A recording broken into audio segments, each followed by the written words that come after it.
Bem-vindos e bem-vindas ao Pod João, o podcast do Colégio João 23. E nesse primeiro episódio de 2026, estamos aqui ao vivo! Que emoção, estamos ao vivo no YouTube para inaugurar essa nova temporada do nosso podcast, trazendo uma temática muito importante. Masculinidades, relações e o enfrentamento da violência contra a mulher. A gente abre esse episódio, a gente abre essa temporada falando de um assunto que é muito urgente e que não dá mais para tratar só como uma violência que já aconteceu, né?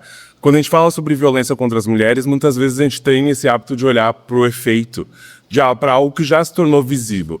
Mas a pergunta que a gente também quer se fazer é: como essa violência começa a ser construída? Como os meninos estão sendo formados? Como a gente pode construir um mundo mais seguro para as mulheres? Então a conversa de hoje vai partir desse lugar.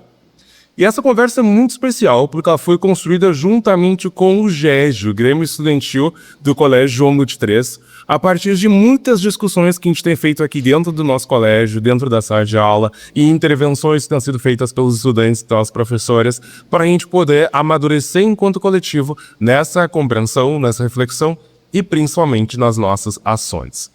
Então, nesse primeiro bloco do nosso podcast, temos aqui convidadas bastante especiais, na verdade, para a gente poder começar a conversar sobre esse assunto. Temos a Alice Vollmer, nossa estudante, bem-vinda. Alice. Professora Raíssa, professora de literatura aqui do Colégio João 23. E a Juliana, que é mãe aqui do nosso colégio, do estudante Joaquim da 3A, na verdade, bem linda. Obrigada. Muito bem.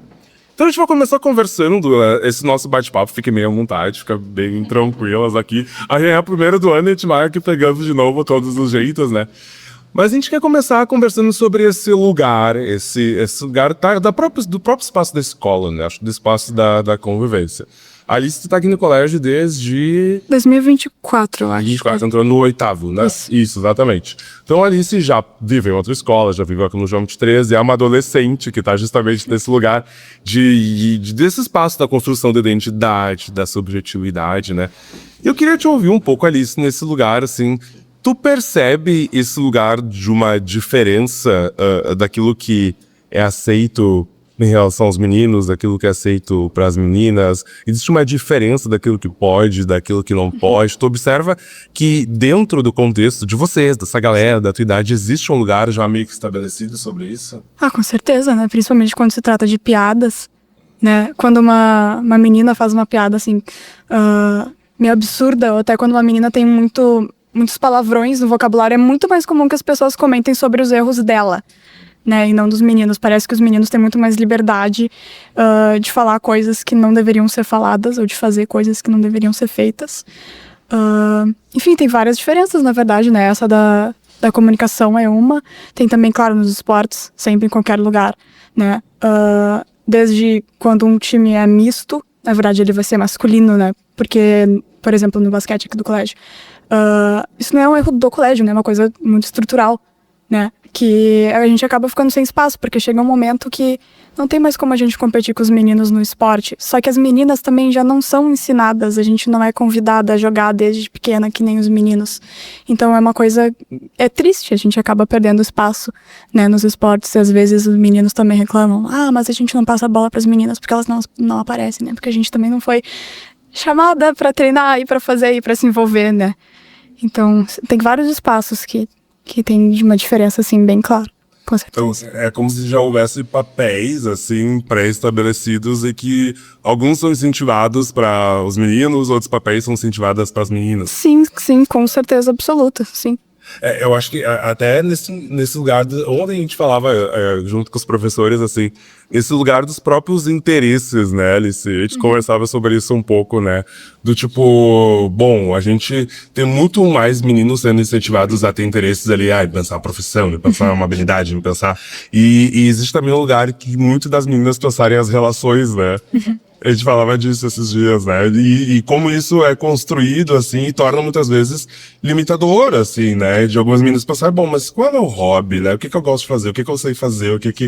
E isso acaba em muitos momentos girando em torno dos interesses dos meninos, né? Na verdade. Um dado interessante, até a partir do que a Alice falou, bom dia a todos, é que nós temos, assim, a geração deles até, às vezes toma as conquistas do feminismo como algo dado, algo que sempre existiu, mas, por exemplo, no Brasil, as mulheres só foram autorizadas a participar de todas as modalidades esportivas nas Olimpíadas em 1979. Isso é muito recente. Então, existem várias conquistas, assim, que realmente nós ainda temos que continuar lutando, porque é realmente no cotidiano, dia a dia, né? E existe um descompasso muito grande também entre meninos e meninas dentro de uma sala de aula, até eu e a Raíssa conversávamos antes, porque as meninas, por uma questão de sobrevivência e necessidade, aprenderam desde muito cedo um vocabulário para nomear o desconforto, nomear a violência. Então, elas manipulam com muita facilidade palavras como consentimento, assédio, gaslighting, mansplaining, enfim, é uma juventude letrada nessa questão. Mas o que nós estamos ensinando para os meninos?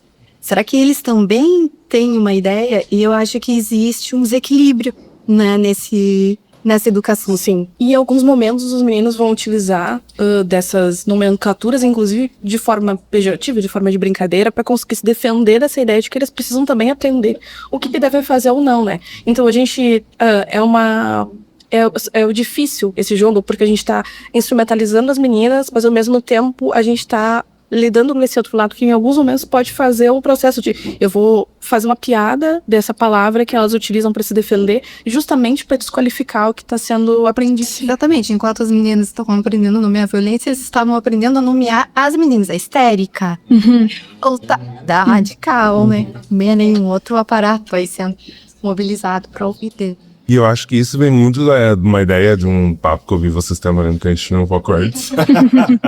Eu fico só pescando aqui as coisas que vocês vão falando para depois eu usar. Que acho que aí vem lá falar da Alice agora, né? Esse lugar do estrutural. Eu acho que a Raíssa, professora das linguagens aí, né, nessa área, acho que as palavras têm um poder muito forte, né? Elas dizem muito de um lugar, assim, e a Alice trazer, isso não é uma questão da escola, é uma questão estrutural, né? E eu acho que é justamente esse lugar que a gente precisa ter como ponto de partida, né? Olhar para essa compreensão e ter como ponto de partida de forma que ela não nos isente das responsabilidades também, digamos assim, né? O que tu compreende isso, assim, por essa coisa de estrutural? Para mim, e acho que de uma forma bem... É um pouco teórico, né? Mas a gente tem que pensar que a estrutura é um sistema. Então é tudo que organiza a nossa sociedade. E que vai dar base para que algumas ações elas aconteçam. Então... esses papéis de gêneros acabam fazendo parte da estrutura da sociedade que a gente vive. Então, os meninos vão desde a infância. Na infância, eles vão receber certos tipos de brinquedos, as meninas outros tipos, que vão gerar lá no futuro uma forma de essas meninas agirem. Então, elas vão... a gente espera que as meninas sejam donas de casa. A gente espera que as meninas sejam mais afetuosas, porque elas vão ter filhos. Então, essas estruturas, elas vêm desde a infância. Mas isso não significa que a estrutura, ela não pode ser subvertida, claro. E a gente não pode pensar também que a estrutura, ela isenta alguém de algo. Então, se é estrutural, eu aprendi em casa, eu aprendi na cultura, que lidar dessa forma com uma menina é correto, não significa que me tira a responsabilidade dos atos que eu cometo, né? Então, se eu cometi algo, eu cometi uma situação de, assédio. Então, não significa que, porque a sociedade permitiu ou ensinou que aquilo é correto, que eu não sou responsável por cometer aquilo, né? Então, eu tenho que também assumir a responsabilidade para os atos que eu cometo. Então, isso se estende desde a escola até em outros momentos da vida, né? Até porque esses comportamentos não são natos. São responsabilidades que muitas vezes sobrecarregam as mulheres, a economia do cuidado. E quando a gente pensa nesse machismo estrutural, muitas vezes é pensado que é uma responsabilidade da mulher e apenas da mulher, como se fosse uma qualidade com a qual as mulheres nascem, né? Não se trata disso, é uma espécie cultural que pode ser debatido, que pode ser mudado. E aí, em sala de aula, talvez ali você possa até falar, mas é muito comum, por exemplo, as meninas ocuparem papel de liderança. Elas precisam falar mais, elas são as que respondem os professores, elas são as que escrevem no papel, o centro delas é melhor. Elas são as que vão liderar o grupo ali para poder fazer o trabalho. Então, não existe se colocar num lugar diferente, né? Essa organização da sala de aula. As meninas geralmente precisam ocupar esse espaço que exige muito mais do que os meninos. E aí que se fica meio naturalizado, mas os meninos não fazem mesmo, eles são assim. Mas por que eles são assim? Por que a Alice precisa ser responsabilizada de uma outra forma? Então acho que isso a gente precisa sempre se questionar. E aí eu sempre puxo para eles, né? Vocês não vão olhar para esse trabalho de uma outra forma, vocês não vão escrever, talvez. Então escrevam vocês dessa vez, não deixa a colega escrever. Minha letra é feia. A gente vai ajudar, a gente vai trabalhar junto nisso. E existe também esse lugar de como o menino que decide, que se propõe a fazer essas coisas, é lido também, não é? Aquele menino que se propõe a fazer diferente, que propõe a ser o que anota lá no fundo da sala a data da prova, o que tem um papel diferenciado dentro da turma, como ele é lido pelos outros meninos também, né? Como esse espaço dentro dessa jaula vai se construindo, né? Tu percebe um pouco dessa leitura que a gente traz, Alice? Sim, com certeza. Sim. Isso rola na sala. Sim, pro menino que se cuida mais, né? Que preza as próprias notas, sabe? Enfim, que se importa consigo mesmo, né? Que olha mais pra si. Eu tô meio receosa de falar essa palavra, assim. Mas, assim, coisa de chamar de gay, sabe? Né? Justamente por tomar um papel designado às meninas. O machismo caminha de mãos dadas com a homofobia. Com certeza, sim. Qualquer algo que lembre na realidade eu penso ela de uma maneira pejorativa para ofender os homens. Exato, né? Porque carregar características que são ditas como femininas, elas diminuem, né, esse lugar exato, espalha-fica, exato. Tu acha que tu percebe, assim, que as redes sociais têm um impacto dentro de todo esse processo, assim, então, porque eu não sei muito bem o que vocês acessam, etc, e tal, porque eu já não sou mais tão jovem, assim. Temos, jovem, bom que eu sou. Mas eu tenho que assumir, né? Mas tu sente que rola essa discussão nas redes sociais, nas coisas que vocês acessam? O que tu tem? Sim, aparece muito. Pra mim, o meu algoritmo me manda conteúdo misógino, sabe? É uma coisa que aparece muito. Acho que desde a criação da internet, que foi quando surgiu a machosfera, né? Que acho que era uma comunidade, é isso? Um blog? É uma comunidade, né? Era no Faixa... a partir daí, que era uma comunidade para falar sobre assuntos masculinos feito para homens héteros, né? Daí tinham coisas até inofensivas, sabe? Dica de academia, dieta para ficar mais forte e tal. Mas a partir daí, né, é muito difícil de ir para um caminho meio ruim. E foi daí que surgiu a Red Pill. E, assim, acho que a gente tem que explicar a Red Pill, é importante. Importante, com certeza. Tá, posso explicar? Fica à vontade. Tá, a Red Pill vem daquele conceito do filme Matrix, né? Que a Red Pill é a pílula que ele tem que tomar para enxergar a realidade. Daí esses caras inventaram esse mundo na cabeça deles, que todas as mulheres estão contra os homens, que elas são culpadas dessa epidemia de solidão masculina, sabe? Enfim, que a mulher tá sempre testando o homem. Enfim, talvez tu explique melhor do que eu, não sei, é isso?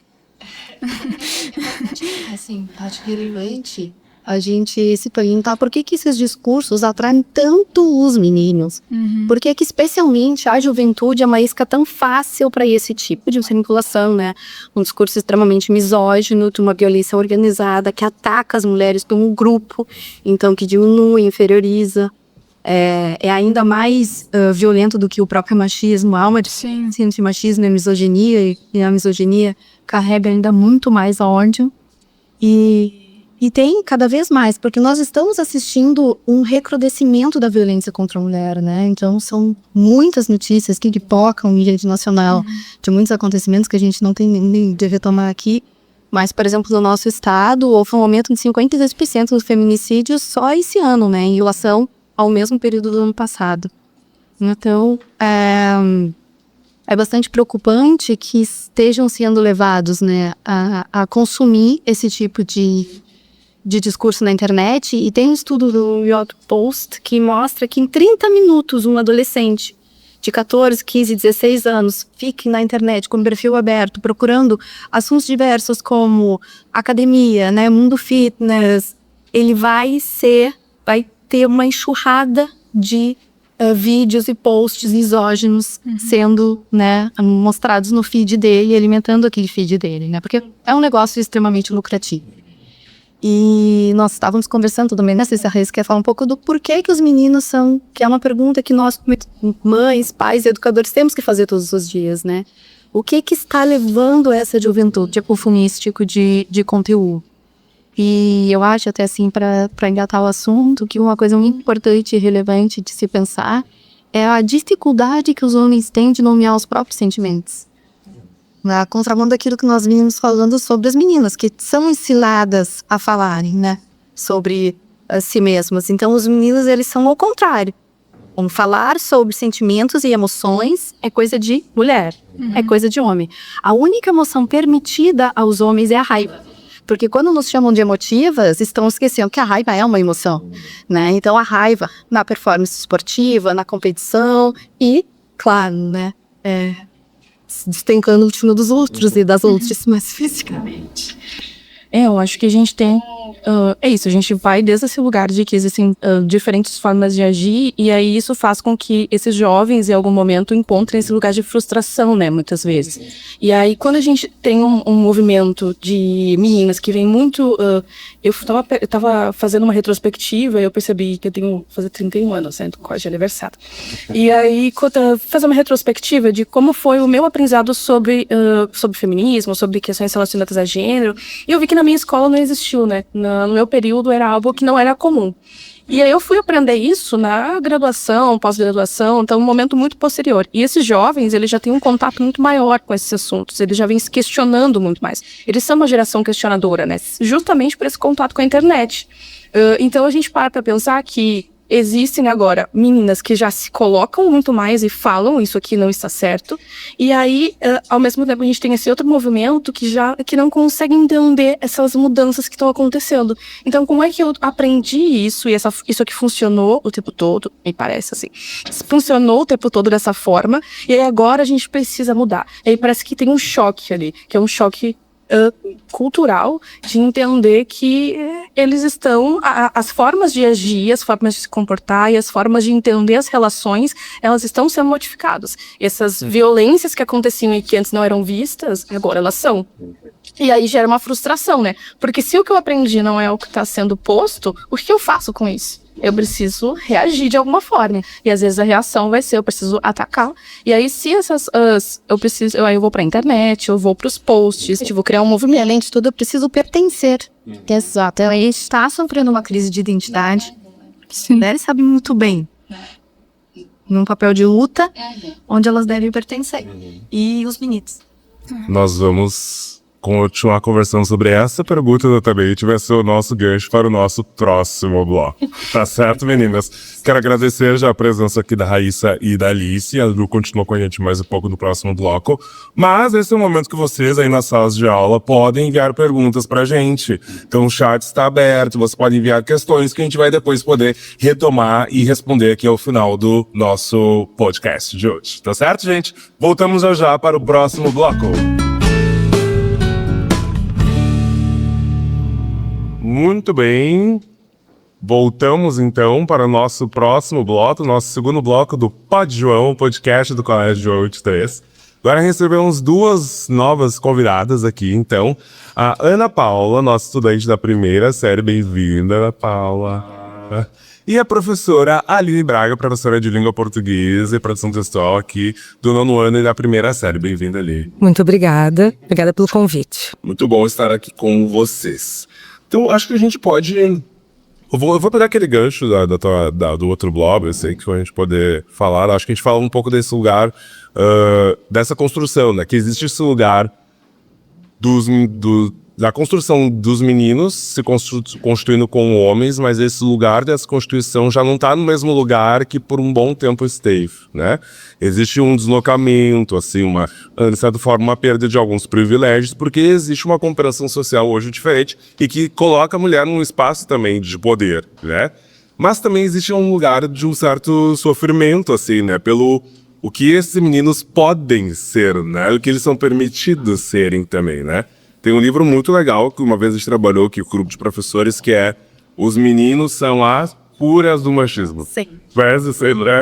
E eu acho que existe um pouco desse lugar também, de olhar para esse jovem, para esse menino que está se construindo como um homem, e pensar também que existe um sofrimento aí por trás, muitas vezes, né, Ju? Um sofrimento e uma falta de referência.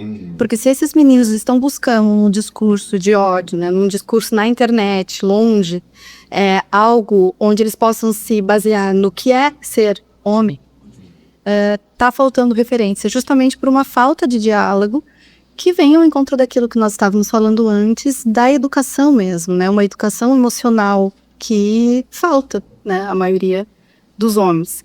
E esses ambientes, eles são, assim, extremamente sedutores para um menino que está desorientado, porque ele vai trabalhar 3 questões importantes ali: a aparência física, fitness, como ganhar dinheiro, então para o jovem adulto também, que às vezes está tendo uma crise, sendo esmagado pela meritocracia, né?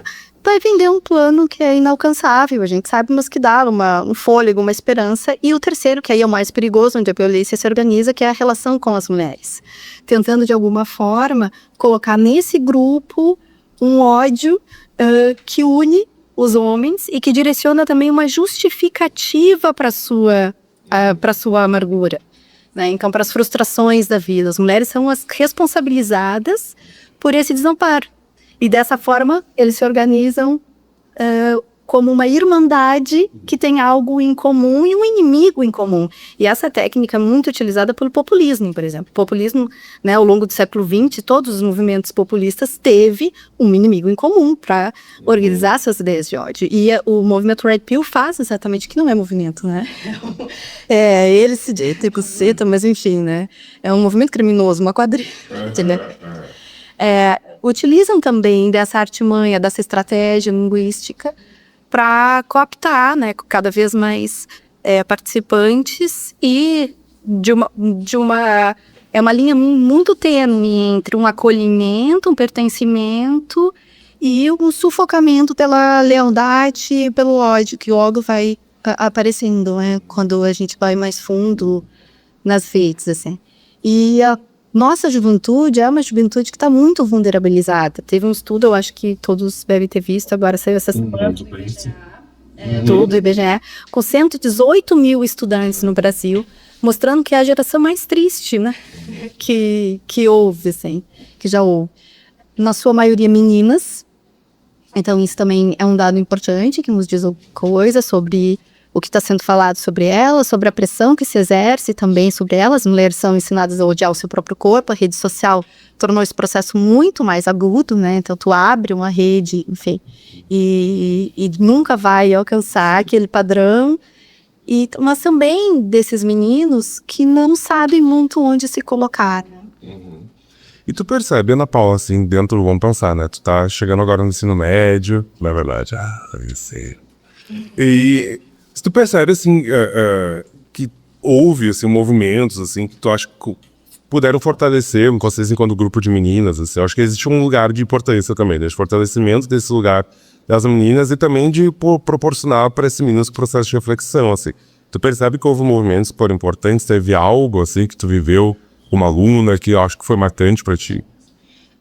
Não, mas como a gente tem a internet com a gente acaba tendo essas ferramentas, né? Então, justamente o que tu falou, o problema não só é o homem que produz o machismo, mas também é a sociedade, né? O sistema que faz eles terem esse discurso de ódio e ainda por cima denominar isso como identidade. Então, eu acho que nós, mulheres, não temos tantas ferramentas e, enfim, a gente luta por nossos direitos desde sempre e a gente acaba, às vezes, quando a gente consegue esse direito, ele é tirado por um homem. É muito difícil a gente conseguir criar estrutura para lutar pelos nossos direitos. É muito difícil também quando jovem e com a internet aí sendo um algoritmo muito importante pra gente. Então, eu acho que dentro do currículo, assim, a gente consegue construir um ferramentário que possibilite essa capacidade de reflexão, de instrumentação, de ação para esses estudantes diante desse cenário, né? Que é um cenário que é uma chuva de informações, né? Existe ali algo que a gente não controla, a gente agora, a princípio, é para a rolagem infinita ter um fim, assim, né? Mas isso vai sendo... esses elementos vão chegando sem um controle, assim, né, para esses estudantes. Então, acho que só deixa eu fazer antes de te responder. Tá. Pessoal, mandem perguntas no chat. A produção me avisou aqui no meu ponto eletrônico. As perguntas estão abertas no chat, tá? Então, vão mandando que depois a gente vai responder elas. Enfim, Aline, por favor. Olha, pessoal, eu acho que nós caminhamos como sociedade, acho que a passos que me parecem ainda um pouco lentos, né? Se nós pensarmos que em 2006 tivemos, então, a Lei Maria da Penha, a qual hoje, no governo atual, traz o Ministério da Educação, então, pensa na implementação de um currículo que vai trazer para a centralidade, a estratégia de enfrentamento da violência contra as mulheres. Nós ainda estamos engatinhando rumo a isso, né? Então, eu acho que hoje a gente tem de pensar como fazer com que essa estratégia de enfrentamento esteja, assim, muito ligada à questão das relações saudáveis. Eu acho que o primeiro convite, em vez de já sairmos falando dos termos mais técnicos ou algo assim que possa provocar algum tipo de enfrentamento, um enfrentamento no sentido de que a gente possa pensar em implementações, é o diálogo. Eu acho que a escola tem que ser o lugar de garantia do espaço do sujeito se colocar como alguém que é aprendente, né? E quando eu falo isso, eu falo em relação aos estudantes, em relação aos professores, em relação a todos os profissionais e das famílias, né, que fazem parte dessa escola. Então, essa estratégia ela é multifatorial. Nós não vamos conseguir, na sociedade, mitigar a violência contra a mulher sem que isso, de fato, esteja implementado no currículo escolar. Porque, como a gente diz, aumentar uma pena para um feminicida é um instrumento jurídico importante. Mas se nós pensarmos que as estratégias de enfrentamento vão ter uma relação de prevenção, que é o que a gente de fato deseja numa sociedade que consiga constituir o respeito para as mulheres, porque o feminismo eu acho que diz muito disso, a gente na verdade quer uma igualdade de gênero, nós não estamos buscando, como esses movimentos apregoam, nós queremos na verdade uma sociedade que seja igualitária.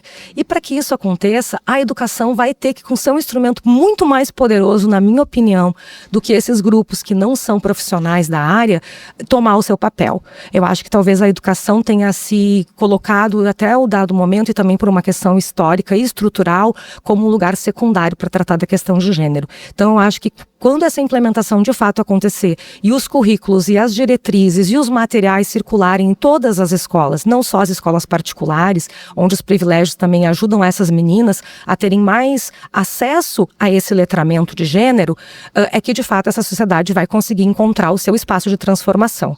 E a gente possa pensar numa sociedade em que a gente se sinta segura para transitar, para ser, para pensar e para agir.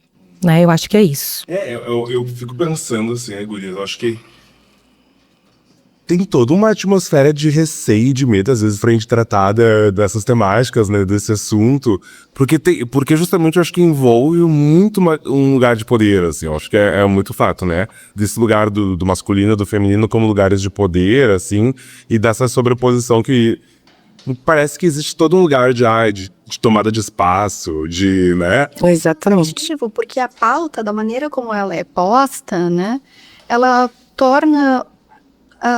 nos torna muito repetitivas em relação ao ódio, que é como a gente falou. O feminismo não é sobre as mulheres serem melhores do que os homens, é um movimento político, filosófico, social sobre igualdade de gênero, né? sobre igualdade de direitos e oportunidades de homens e mulheres na sociedade.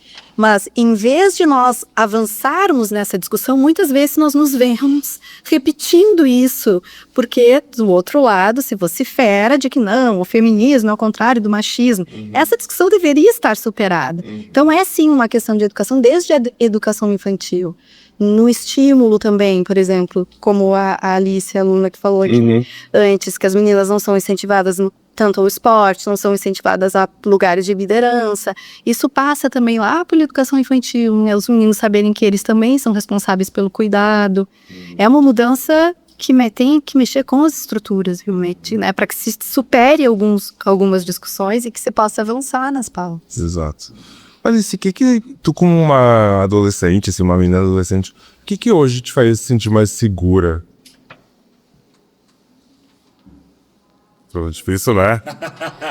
Ou o que te traz medo? Tu carrega medos por ser quem tu é, por ser uma menina? Sim, com certeza. E até com isso, né? Porque a gente nota em jornais, em dados de estupro, assédio, que acontecem, e violência, feminicídio, né? Que acontecem quando a mulher tá indo pra academia, tá indo pra escola, tá indo pro trabalho, ou, enfim, ela não consegue...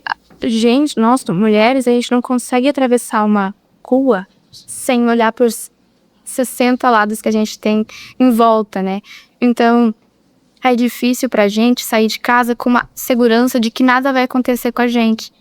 E aí entra que a gente tem que ter uma figura masculina nos representando ou do lado nos protegendo, né? Então, ou a gente sai com os pais, ou a gente sai com o marido, ou com o namorado, e a gente acaba não se sentindo tão ameaçada, digamos assim. Então, é difícil a gente não ter medo, assim, de... E essa figura é um homem branco, né? Porque todos os corpos vão carregar essa sensação.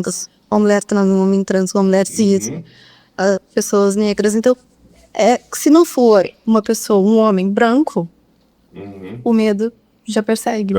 Ele vai ter camadas desse medo, né?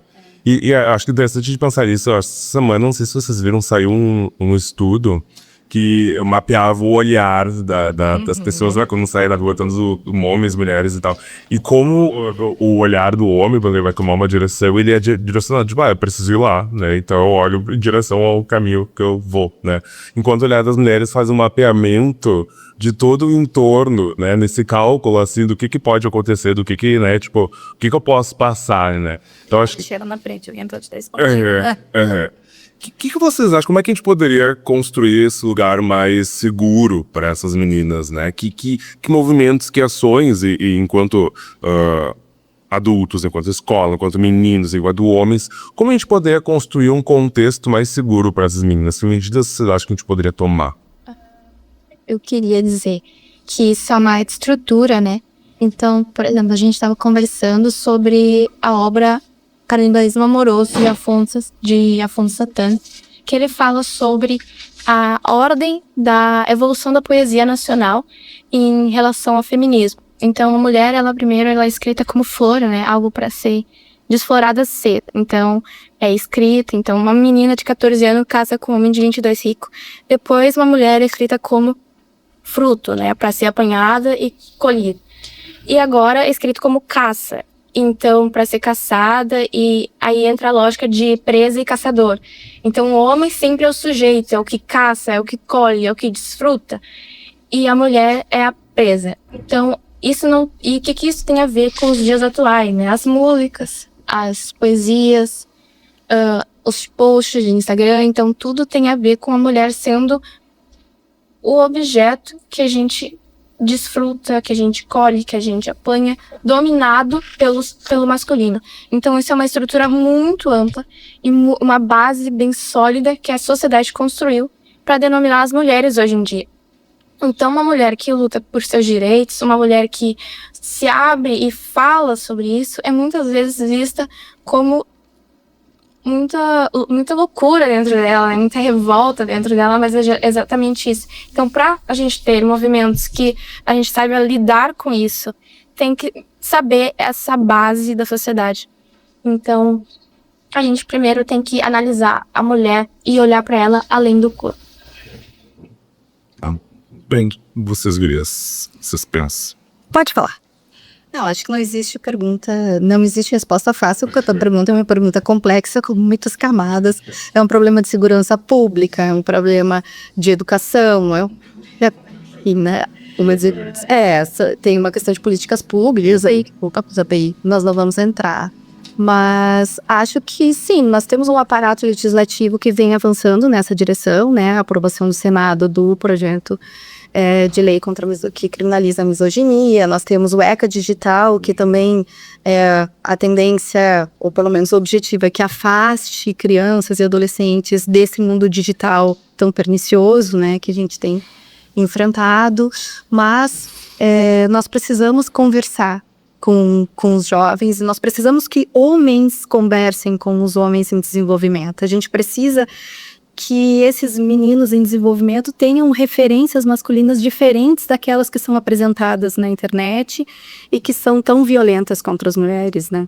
É preciso mostrar novas faces da masculinidade, ou outras, não novas, porque sempre, né, existiram, ainda que sufocadas, ainda que pejorativamente, colocadas para baixo do tapete como algo que fosse, enfim, ruim ou não desejável, mas é uma questão realmente de falar cada vez mais sobre isso. Eu acho que a gente está falando muito nesse momento em que a violência atingiu níveis, né, inimagináveis, que realmente é uma tristeza ligar a televisão, ler o jornal, mas eu acho que a gente tem que falar cada vez mais. Falar, apontar, mostrar que é errado, e mostrar alternativas. Eu acho que a juventude precisa de alternativas, né? De como se relacionar com o outro, de como entender a alteridade, de como se colocar no lugar do outro, de entender a diversidade, de entender que não existe uma história única, nem uma maneira única de ser no mundo, e não existe uma neutralidade, né?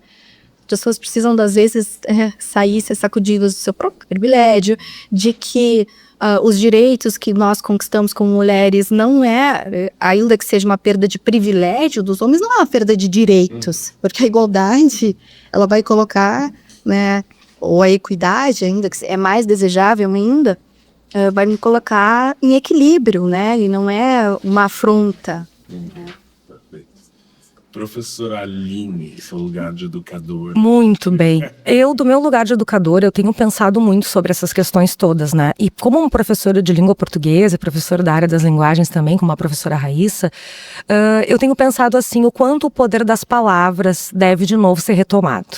Então a gente tem que sim problematizar e fazer muitas perguntas. Nós não estamos assim, acredito que com todas as respostas, né? O que seria bastante desafiador, né? Mas perguntar para esses meninos e para essas meninas, sobretudo se estamos falando aqui dos meninos, o que é ser homem?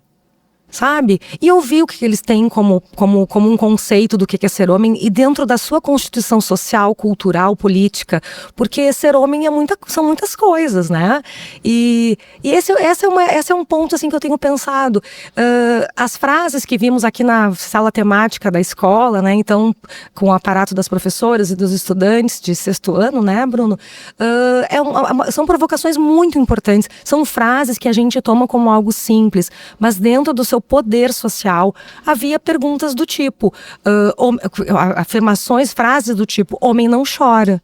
Uma vez que tu constitui uma sociedade diante dessa semântica, né, de comportamental, o homem não chora, tu tá constituindo esse sujeito dentro de um lugar onde ele não pode ter a sua sensibilidade aflorada. Então, eu acho que um dos papéis para esse lugar ser mais seguro é conseguir colocar os meninos também dentro dessa perspectiva de se pensar. Eu acho que todos nós estamos num momento de se repensar, e eu acho que o menino também, os jovens, né, os meninos e os jovens, devem se confrontar com tudo isso que construíram antes deles e colocar isso para discussão e para o diálogo, para que a gente possa talvez transformar um pouco esse pensamento que é estrutural, sim, que é machista, mas que ele precisa, eu acho que nesse momento, ser revisitado de forma, assim, didática mesmo. E a literatura é um portal. É um portal. Aí era um ponto que eu ia falar, né? Que quanto à arte, eu acho que até a prof. Raíssa também tinha pensado em falar um pouco sobre isso, mas aqui os tempos passam muito rapidamente, né? O quanto a arte pode ser essa ferramenta importante de constituição desse novo olhar, dessa nova condição de estar no mundo. Porque eu acho que tudo se resume a respeito. A gente só quer poder estar nesse mundo e para que a gente possa estar seguras, né? A gente precisa ser respeitada pelos homens, né? Que são os nossos aliados nessa Muito bem. construção. Então eu agradeço vocês por esse bloco. Olha aqui, nossa, né? Foi bom, foi intenso. E voltamos logo em seguida para fazer o fechamento, então, do nosso episódio de hoje do Pod João.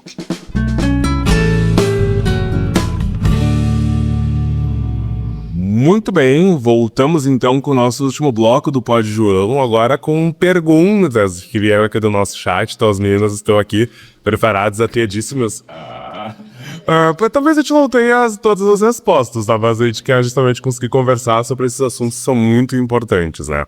A gente vai trazer 2 perguntas aqui que foram feitas e a gente quer trazer para o debate e ver como vocês podem contribuir. Uma pergunta é como lidar com as críticas em relação à própria masculinidade. E a outra é como homens trans podem lidar com a falta de aceitação como parte do grupo de outros homens cis. O que vocês acham que a gente pode conversar sobre isso? Por onde querem começar? Queria começar só com uma contextualizada, né, de que o machismo ele não é ruim apenas para as mulheres. O machismo é muito ruim para os homens, porque ele exige uma performance de masculinidade muito específica, que muitos homens não se encaixam, homens trans, homens cis, que não sejam um exemplo de macheza, de força, de uma maneira até assim, rude de lidar com as mulheres. Habilidades esportivas.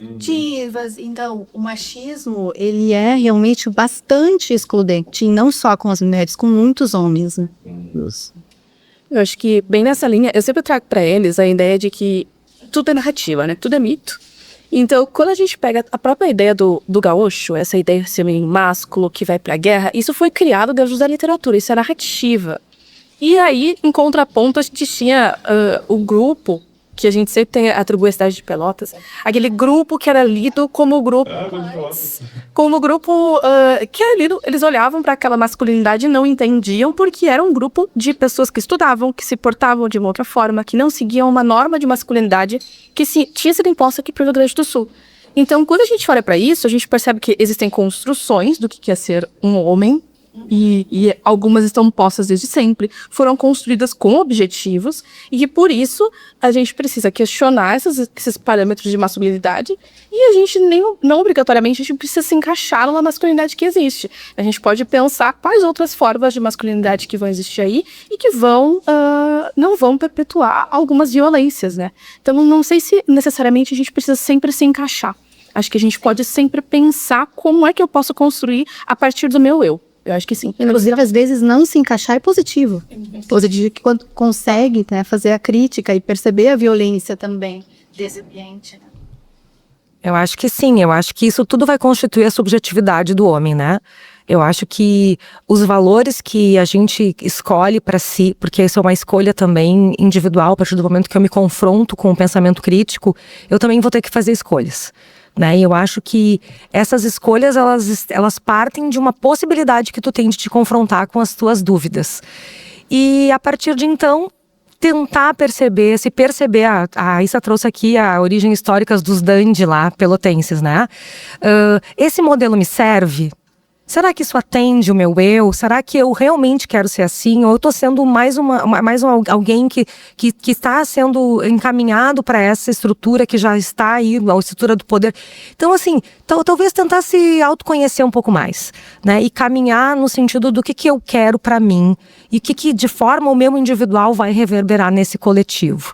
Eu acho que é um momento de sensibilização, assim, no sentido de se olhar, né? É uma responsabilidade também nossa, né? Mães, pais, educadores, de uma maneira geral, porque é uma fase da vida em que as pressões são muito angustiantes. Eles são muito suscetíveis, assim, à adolescência, à primeira juventude, assim, né? Entrando na fase adulta. Eles estão muito suscetíveis também a a pressão do pertencimento, a conseguir participar de um grupo, a ser reconhecido. Então, essa mediação dentro do espaço escolar, dentro da família, é muito importante. Porque o acolhimento, né, de conseguir olhar para o indivíduo e perceber quem ele é e conhecer é algo muito valioso. Eu acho que existe esse lugar que eu fico muito pensando nas experiências, assim, a gente passa vários meses atendendo os meninos, as meninas aqui na escola e tudo mais.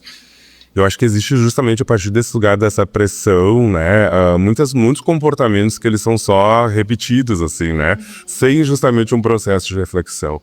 Eu acho que aí existe um lugar que é muito importante, né, que é também esse pensar sobre si, né. Eu acho que assim como em muitos, e aí existem os diferentes incentivos, né, as meninas são muito convidadas a esse movimento do olhar-se no espelho, digamos assim, né? Peguem o espelho como essa metáfora, né? Do olhar para si, né? De se pensar. Enquanto muitas vezes os meninos não são assim. Então, esse processo de reflexão acaba sendo muito importante, né? E dentro da escola é um espaço que a gente precisa justamente fazer esses convites para que, dentro da escola e casa também, eu acho que é importante. Fundamental. Isso, né? A gente poder olhar desses outros espaços que esses adolescentes circulam, né? Como a gente vai constituindo essa comunidade ensinante, digamos assim, né? Para que esse estudante, para que esse jovem, esse menino, essa menina também sejam aprendentes de si, né? Dos seus processos, daquilo que lhe cabe a pensar sobre as suas ações, sobre as suas escolhas, sobre as suas atitudes. Então, eu acho que existe esse lugar, né? Mas, ao mesmo tempo, existe uma necessidade também da gente conseguir encontrar meios de acessar esses adolescentes, né? O que toca? Eu me pergunto muito sobre isso, né? O que toca? O que faz a gente conseguir? O que faz sentido? Porque às vezes parece bastante difícil até, né? Porque a luta contra o machismo é uma luta pela diversidade, também, né? De que há várias maneiras de ser e como acessar também, né? Isso. É a pergunta que tu faz. E que vai também ao encontro daquela outra pergunta que nós fizemos: o que atrai o adolescente nesse discurso de ódio?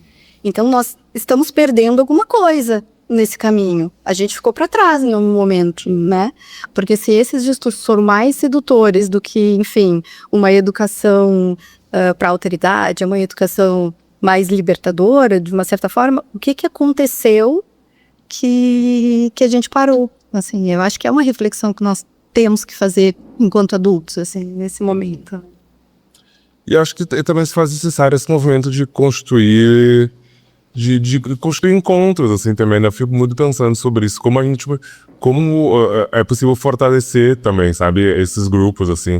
Eu acho que aqui na escola a gente vive muito disso, né? A gente tem uma construção de sensibilidade significativa, assim, inclusive entre os meninos, né? Eu acho que existe esse movimento também de isso ir crescendo aqui no colégio, como um lugar que a gente acompanha, por justamente esses reforços, assim, que existem dentro dessas práticas, entre os estudantes. Acho que isso é um ponto interessante, né? Entre os pares, existe também lugares de identificação, de busca, de abertura, que acaba sendo muito rico, assim, né? De fortalecimento, de sustentação dessa construção dessa identidade, desse poder ser quem se é, né? E eu acho que esse é um pouco desse lugar, né? A gente conseguir constituir com esses adolescentes a compreensão de que o mundo é um lugar que é possível deles serem quem eles são. Eu acho que é essa a grande constituição que a gente precisa fazer. Assim. E... Tá.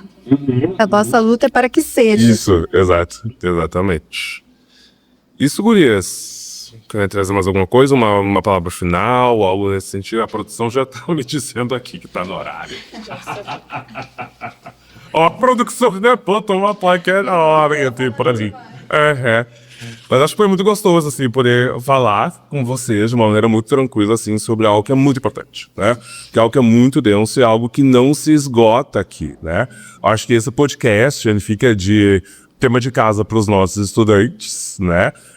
Poder ver com calma, poder olhar de novo, poder se preparar porque a gente vai discutir ele nas tutorias aqui do nosso colégio, né? Junto com os tutores. Tudo isso que a gente conversou vai ser objeto de estudo dos nossos estudantes. Um tema de casa para as famílias também, né? Acho que é importantíssimo que a gente possa fazer isso, chegar nas casas e reverberar essa conversa, poder acontecer num jantar, num café da manhã, num almoço, né? Para que a gente possa cada vez mais, enquanto comunidade, se fortalecer nessa discussão, né? Nessa reflexão e colocar em prática aquilo que a gente precisa para justamente responder aquela pergunta que a gente fez, né? De como a gente pode deixar esse mundo mais seguro para as meninas, como a gente pode possibilitar que os meninos também possam ser eles são e não quem eles são prescritos para serem também, né? Então, eu acho que existe esse compromisso coletivo nosso enquanto comunidade que a gente inaugura com esse primeiro episódio aqui do Pod João de 2026. Então, agradeço a cada uma de vocês, agradeço Obrigada. a Alice e a Ana Paula também. Obrigado! Obrigada. Foi muito bom estar com vocês e seguimos juntos, então, aqui nesse processo, nesse desafio, nesse compromisso. Guardamos vocês, então, no próximo episódio do Pod João. Tchau.